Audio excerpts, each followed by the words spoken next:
Holy Week was a very busy, big week, not just for your pastor, but for your choir, for your liturgists, for all the people who make worship happen.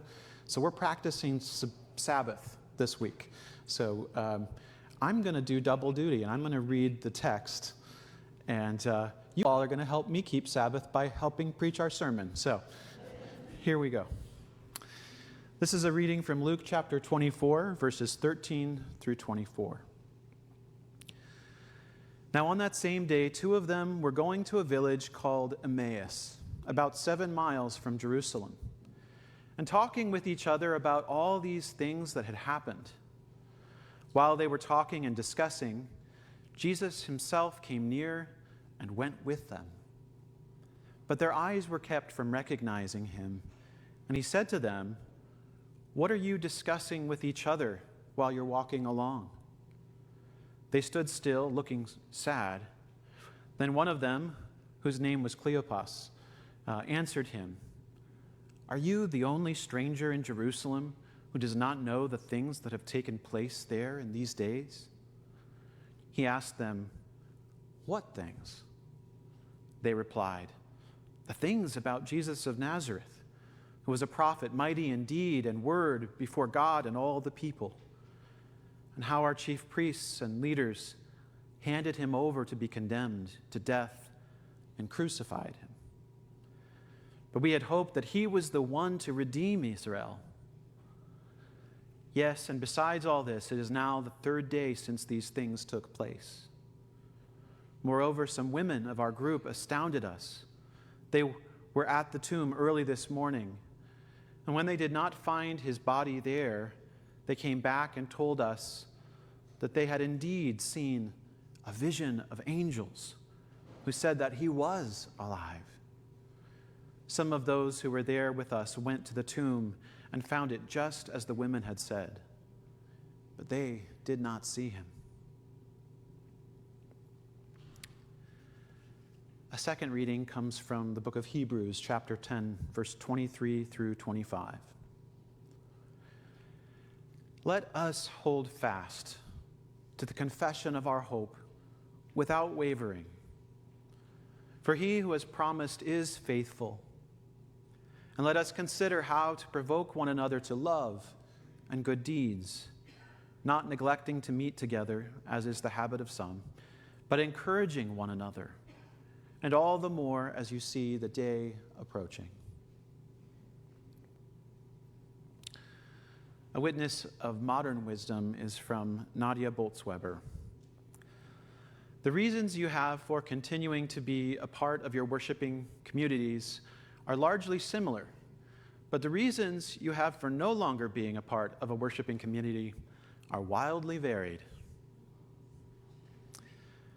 God is still speaking, and we are still listening.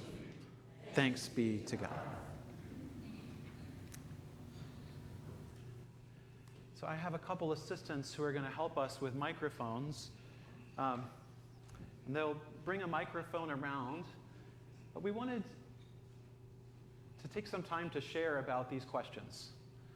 Maybe a moment that you went out on a journey, that you turned and left a community or a faith or hope, and what brought you back, if anything. I want to just say as some guidelines, this is your story to tell. If others are a part of it, I think it's appropriate to keep them anonymous. Not to minimize what happened, but to keep the focus on your journey. And I want to say tidy endings are not required. If you're still in process, still on the road, still not sure, that story is worth telling too. And I want to say listening is also participation. If we all spoke, we'll be here till Tuesday. But you can be present, listening deeply to one another. And you belong in this conversation too. What's shared here will stay here. We're not going to put the cameras on you, but we're going to lift the audio will be shared with those who are watching online. These stories are a gift, and I invite us to treat each other's stories like a gift. And I want to say you don't have to be okay. If you have anger or disappointment, that you need to name out loud, that's okay.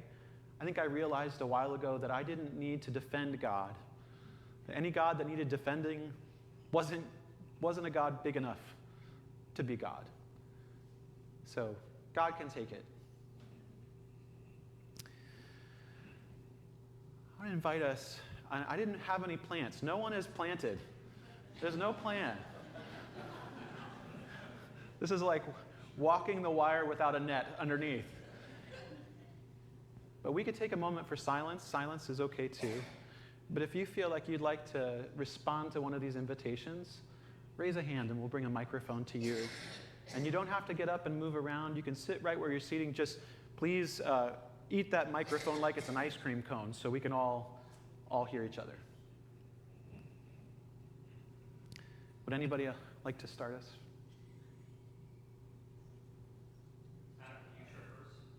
Can I share first? I was afraid someone would ask that. Thank you. I'll go first. So I shared in our new members class that part of my journey was growing up in an evangelical, charismatic, non-denominational church. And this was a church that was very, very good to me. It was like a parent to me. And on that journey, I also realized that me being who I was very well supported in that community, but other people whose experience was different from mine because of their gender or their orientation or their race, their experience was different. And I really deeply loved that community. But I came to the end of a journey being a youth pastor there and studying at seminary, and I realized that I could be ordained there, but I would have to say that I didn't believe in women in ministry. And I had a sister who had received a call to ministry. And I had amazing professors who were women in my seminary and in my college. I saw women who were acting as ministers, though not in an official capacity. And I knew that I could go along and I would be ordained, but something wouldn't feel quite right. And I thought maybe I should stay and try to be an agent of change in that community. And I also didn't know if I would be effectual in that. And so I stepped away from that church gracefully as I could. And I got on the prayer list. Has anyone been on the prayer list? And I took a little while thinking maybe I am not called to ministry. Maybe this faith isn't for me. Maybe I just haven't found the right church. And the happy ending to my story, and not every story has a happy ending or needs to, is that I had an invitation to explore a youth ministry job at a church that was a UCC church, and made explicit, extravagant welcome to all people, and believed in science and supported women in ministry, and I could invite my gay friends there without fear. So that was a journey for me, and I'm so glad that it led me here. But there were times when it felt like I was wandering off into the abyss, and some who probably believed that was the case. So that's my story. Thank you.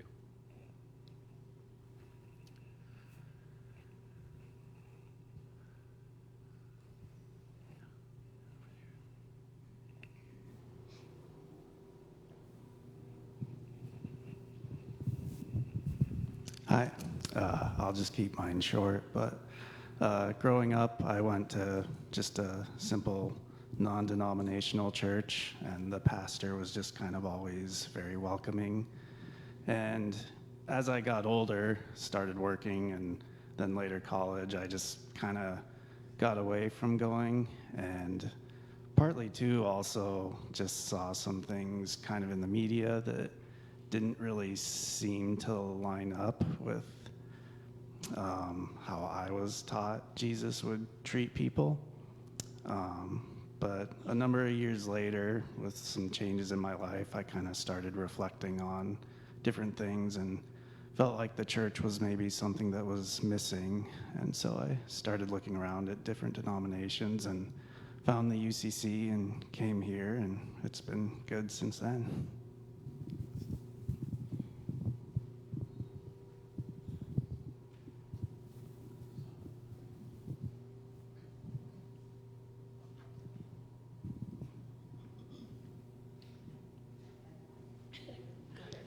Okay, I guess I've got the microphone. I'm Lorellen.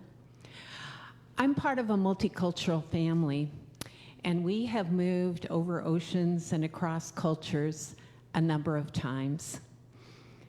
It was really hard to come with our children back to the United States and face the struggles that we had, not being accepted, not being acknowledged for who we are.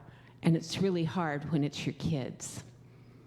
Then came 9/11, and it was almost unbearable, the hostility that was demonstrated towards people who were not born and raised here and fitting in. We heard a pastor on the radio, a progressive pastor, talking about what it meant to be Christian in the times after 9/11. And we kind of thought, okay, let's give church one more try. And the next day we went to church. And the music was so powerful. And I want to thank everyone who's in a choir or musical, or I don't see Lennox here right now. If you're here, hi. Hi, there you are. Thank you. They sang a song as a choir. And the words of the song were, "We are not alone. Our God is with us." And that was very profound, a very profound welcome. And as we shook hands with the pastor after the service, he looked us in the eye and said, "Don't go it alone." And that whole sense of not being alone is a lot of why I'm here today. Thank you to all of you so much. Well, my story is similar to Adam's. I grew up in a fundamental Baptist church. I had 13 years of perfect attendance in Sunday school. That was a big thing. I got pins, you know. Then I went to college. And I remember that at that time, I became consciously fibbing to my mother, because her questions every time she called was, "Are you going to church? Are you going to church?" "Yes, Mom, I'm going to church," with my fingers crossed like we did when we were kids. I stayed away from the church all through my college years, except when I went home or in the summers, I went to the Baptist church. Became that good Christian girl that my mom described all her friends. You know, my friend Laura, that good Christian lady. That was always her thing. And I stayed away from the church, got married, stayed away from the church then. And so when my husband and I, my second husband and I, came to move to Hillsboro, and I had a child, age 3 at the time, I said to myself, we need to go to church. The first church we went to was Evergreen Church, which was speaking in tongues, and we actually walked out. I said, I can't handle this. And then we came here, and that was some 6 years ago. This church to me is, I want to come to church on Sunday morning. I don't have to come to church, but I want to come to church. Because here, for the first time in my religious life, I felt the warmth of the church. I felt that I wasn't told that I had to be an evangelist and go out there and have a Bible in my hand to preach to everybody. I could be preached by being me, by being loved and being loving. So that's my journey.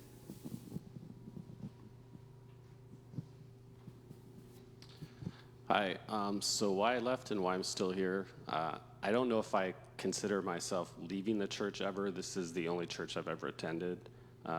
And someone brought me here when Reverend Doolin was here many, many years ago. I think some people, well, I'll just say I sort of drift in and out because I think this church fills me up and it carries me for a very long time until something really threatening to me happens. Like, I work for the state, your job is in danger because of funding, right? That freaks me out. And the only thing that really settles me is coming to church. It really does, and being in this space. So I think some people are drifters, or maybe commitment phobic, I don't know. But that's my reason. And I come back and, it's been months since I've been here, maybe longer than months. Hasn't been a year, I hope not. But I see different people. I see the music program is different. It's really neat to see. So it lifts me up and fills my cup again. I think maybe the lesson is that I will get to the point that my cup is always full, and coming here always makes that full versus letting it kind of get to half full and then I come back for a refill. So anyway, that's my story, and it's nice to see all of you who have made me feel so welcome here over the years. And it's okay if it overflows. True, exactly. That should be where I aim to be, yeah. I grew up in the Catholic Church and was in the Catholic Church until the Catholic Church began getting more and more strict and had so many rules, and this is okay and this isn't. The other thing, I have a gay son, and I got tired of hearing from the pulpit my son was not okay, and I left the church. They began getting very strict in our position to receive communion, and I think that should come from the heart. And you have to bow all the way to the waist for communion, and that made me angry. And I'd come home angry every Sunday from church, and my husband would say, well, then why do you keep going? Because I'd be mad all day on Sunday. And then with my son, he's perfect. And I didn't like hearing that he wasn't. And so I just stopped, and I cried for a year. It was hard, but my church then was, I knew I'd cry. I'm a crier. Y'all already know that. What made it okay was and those of you who know me, I'm a gardener, and I find God in nature all around me. And every Sunday, instead of going to church, I listened to this wonderful man that did gardens and talked about spirituality, and that was my church for a year. And then my husband was going to have a horrible operation, and I thought, I need help. I can't do this by myself. And I walked by the front of the church with the sign. It's not what we say, but it means what we say out front. No matter who you are or where you are in life's journey, you are welcome here. I thought, I'm going. And I came, and this is home for me. I walked with a friend to the church, to the courthouse, and she and I talked, and she said, this is the church I've been looking for my whole life. And I agree completely with that. Yeah.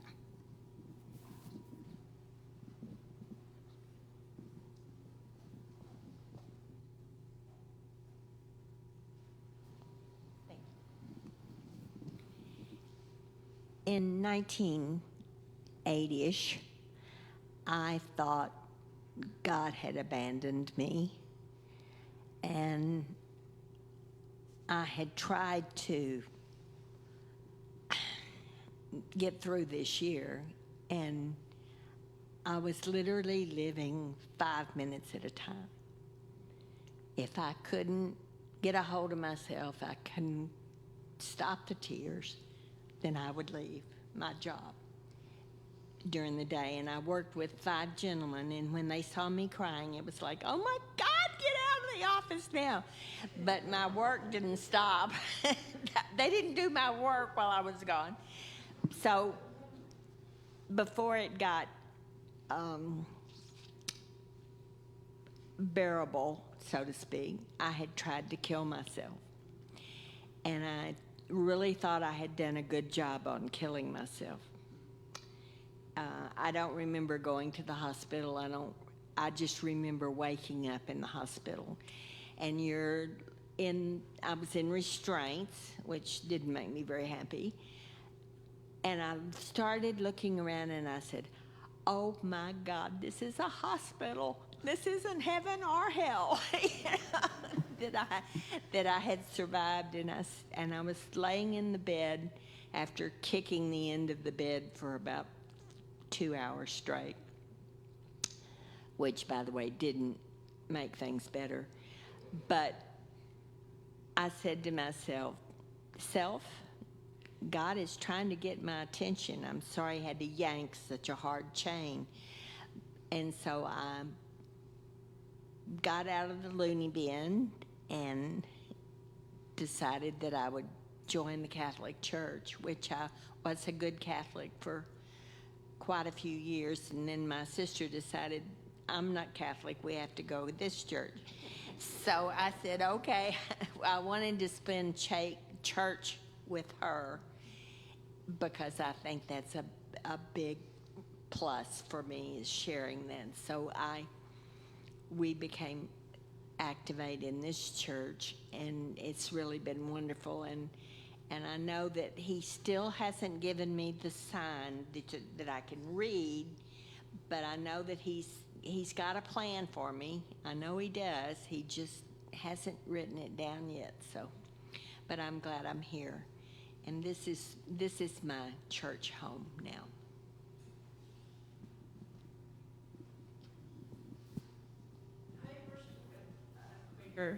Community for a number of years, and I really felt at home there because they didn't talk about what they believed. Their creed. So they didn't believe in creeds, but they believed in questions, and they have their statement of faith was a list of queries, a list of questions to ask yourself, and I was pretty comfortable with that. I liked that a lot, and then things kind of came to a point where I couldn't stay anymore. The church had made a decision not to welcome gays into leadership, and I thought that was wrong, and I just couldn't stay anymore. And I came here, and I sat in the back row, and I cried every day for a long time. But I found a home, I found a family, a community that I just cherish. But I also want to say, I haven't stopped asking questions. A couple times in my life, people have asked me if I've thought about becoming a pastor. And my answer was, I think you have to believe in God to become a pastor. And I don't know what to believe about God. And sometimes I don't believe in God. But I just keep asking questions, and I keep finding a place to be where people love and accept me, and where I feel at home.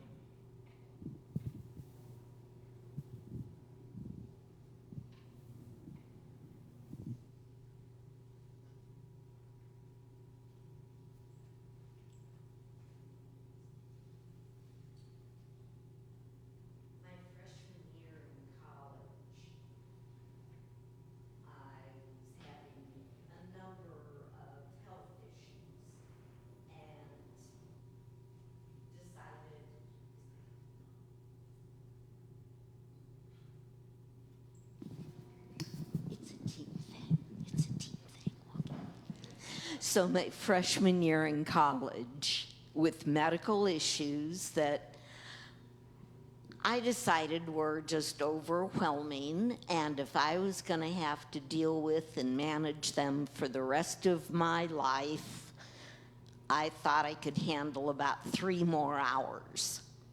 So I decided that those 3 hours were up, and I did attempt suicide. There's some things I am thrilled to apparently not be good at. When I came out of my stupor in the hospital,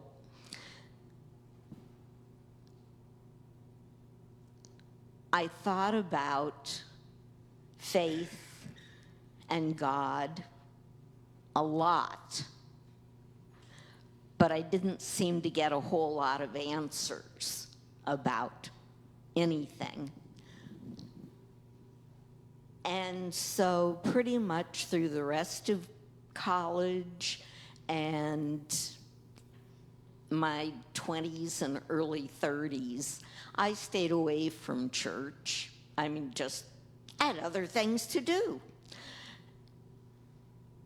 And as I grew up, I realized that since the doctor in the emergency room had told me that the amount of phenobarbital I had taken should have killed a horse, I decided there just must be a reason. And so far, God and I have figured out bits and pieces, but I don't think I have the answers yet. So I'm glad to be someplace where I can continue to question.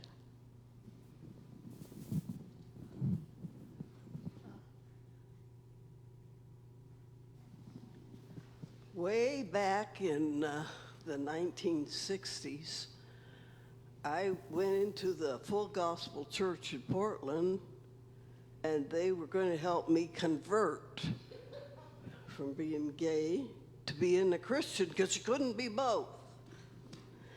So I went in with all my might. I was there every time the doors were open. I prayed several times a day. I read the Bible through more than once. I did everything that I thought I needed to do. 20 years later, I woke up to the fact I'm still gay. So I decided I better leave this church because they don't like gay people here. So the gay community had been accepted a lot in those 20 years I was gone. I had turned my back on gay people and gay community, everything. So when I came back out, I heard gay pride. How can you be gay and have pride? I knew I was gay. I knew I was going to be gay. I wasn't going to try to be a Christian and gay. I was just gay, and I couldn't help it.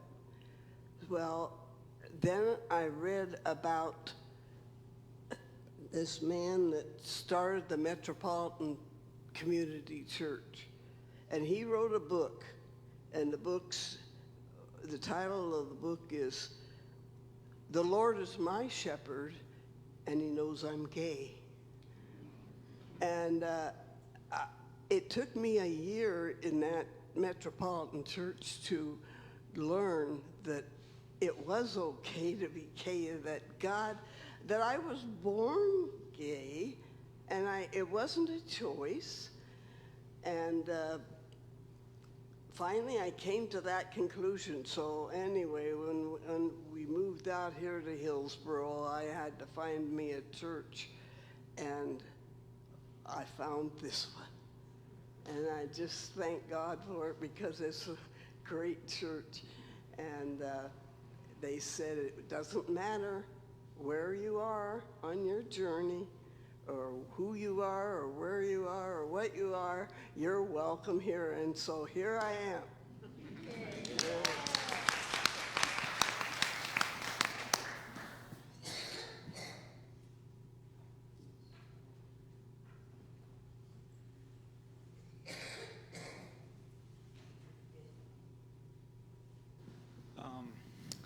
My name is Rob, and I've been sitting over here trying to figure out what I'm going to say, because there's so many things that I want to say. What's that? I apologize. I was trying to figure out what to say, but I've had so much in my life that has been it started when I was in the military and I got in a horrible motorcycle accident, and they never thought I was going to be able to walk or be a functioning adult in society and everything like that. And I fought back from that. And then I got to where for some reason in the military, I developed an obsession with the state of Oregon. And my mother was like, "Are you kidding me?" Because I'm from Houston, lived in Florida. And so a decade went by, I still wanted to go to Oregon, and I decided, hey, there's no good jobs here, because, 2009, 2008, no good jobs. So I said, I'll go have no good jobs in Oregon. So I got here. There was a little thing after my accident. My brain was unable to recall any of my dreams. As far as I knew, I never had dreams. But there was one dream that I had that was still sharp in my memory. It will be there forever. It's where I was getting on at a train station, and I saw a train coming by, and there was a lady there. It was just the most beautiful lady I've ever seen, and she had glasses, and she was, very assertive, and so I had her burned in my head and I was like, who is this? And I got here in Portland, and I was at the Goose Hollow Mac stop, and I was getting on a bus to go to the Mac stop, and this girl was sitting in front of me talking, and I was talking to her and everything like that, and it turned out that my brother went to Colorado School of Mines, where she went to Colorado School of Mines, and that was odd. Anyway, I got off the bus stop at Goose Hollow, and I turned around her, and it was an immediate representation of my dream. I looked at her, I saw her pretty cute face with glasses, and so I asked her out. And it's just after that, we got married. We decided we were both 30 and 28, might as well get married. So about after 9-10 months, we got married, and everyone's like, that's a little fast. But since the accident, I had a seizure, a stroke. And my memory was not nearly as good as it used to be.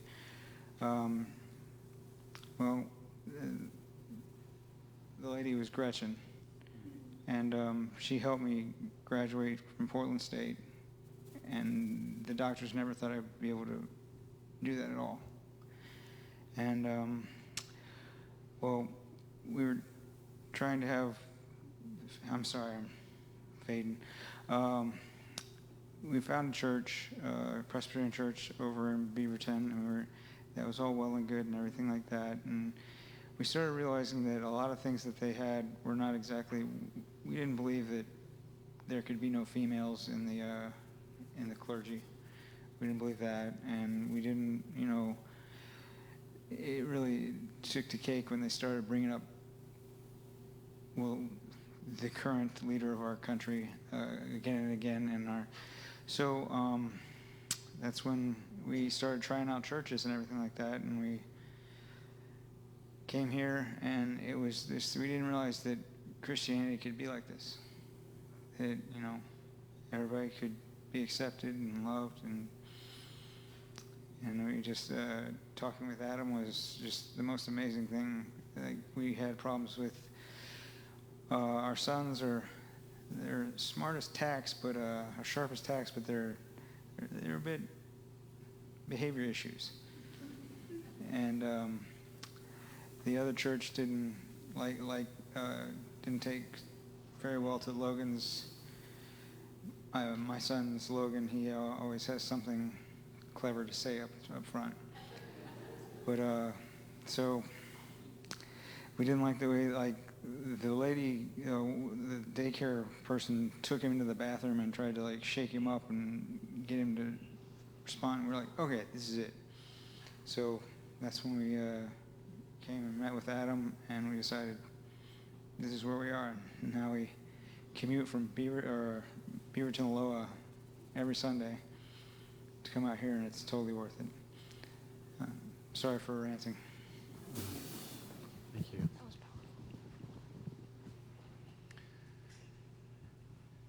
I want to thank everyone for their stories. Maybe one last story. All right.